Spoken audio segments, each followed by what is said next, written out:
Hey guys welcome to another blog of Amrit world. तो आज के যেটা বানাতে চলেছি সেটা হচ্ছে one of the most popular oil, সেটা হচ্ছে ক্লোভ অয়েল। তো ক্লোভ অয়েল বানানোর জন্য জাস্ট আমাদের দুটো জিনিসের প্রয়োজন, সেটা হচ্ছে কোকোনাট অয়েল আর তার সাথে সাথে সেকেন্ড হচ্ছে একটা কন্টেনার যেটার মধ্যে আমরা যে অয়েলটা প্রিপেয়ার করব সেটা রাখা হবে।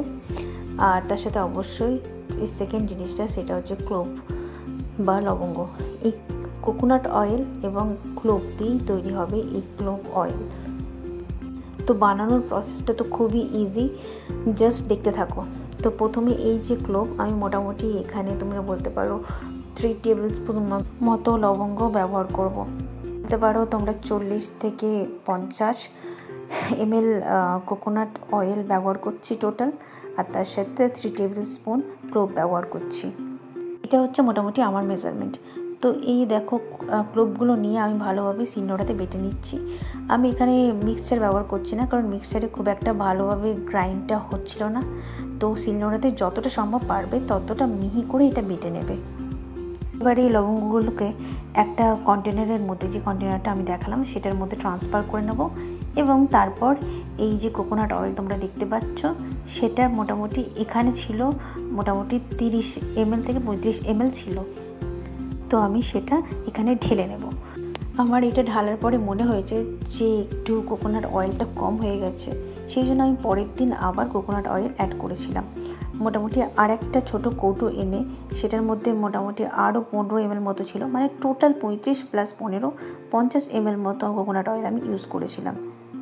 তারপর সুন্দর করে এইভাবে লবঙ্গগুলোকে অয়েলটার সাথে মিক্স করে নিয়ে আমি এটা রোদে রাখতে চলে এসেছি। তো মোটামুটি এই রোদে রাখার কাজটা করতে হবে তোমাকে 6 থেকে 7 দিন।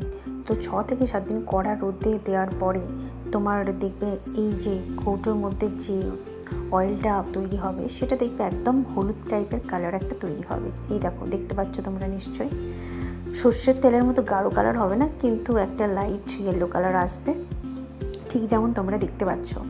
তো এটাকে একটা ছাঁকনির মাধ্যমে তোমরা ছেঁকে অন্য কন্টেনারে ট্রান্সফার করে নিতে পারো। এখানে দেখো আমি নিজে একটা কন্টেনার নিয়ে এসেছি, অন্য কন্টেনার, কিন্তু আমি কোনো ছাঁকনি আনিনি, আমি খুব কুটে। তো আমি খুবই সতর্কভাবে এই আমার হাতে যে কৌটোটা আছে ক্লোভ অয়েলের, তো সেটা আমি ট্রান্সফার করে নেব ওই অন্য কন্টেনারে।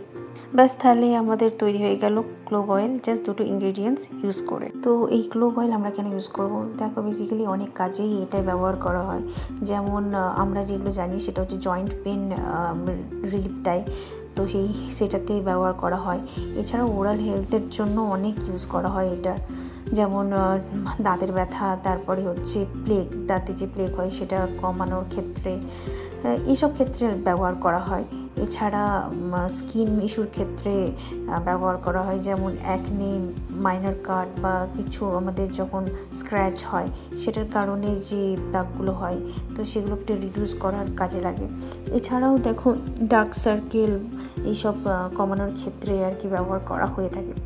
লাস্টে এটা ব্যবহার করা হয় আমাদের হেয়ারকে হেলদি করার জন্য, মানে আমাদের চুল যাতে করে লম্বা হয় এবং চুলের ওভারঅল গ্রোথ যেন ভালো হয় সেটার জন্য এটাকে ব্যবহার করা হয়। এছাড়াও ড্যান্ড্রফ রিমুভালের ক্ষেত্রে মানে খুব ভালো কাজ দেয়। তো তোমরা একবার ট্রাই করে দেখতে পারো এবং অবশ্যই জানিও যে কে কতটা উপকার পেলে। তো আজকের ছোটো ভিডিওটা এখানেই শেষ করি। টাটা, দেখা হচ্ছে অন্য কোনো ব্লগে।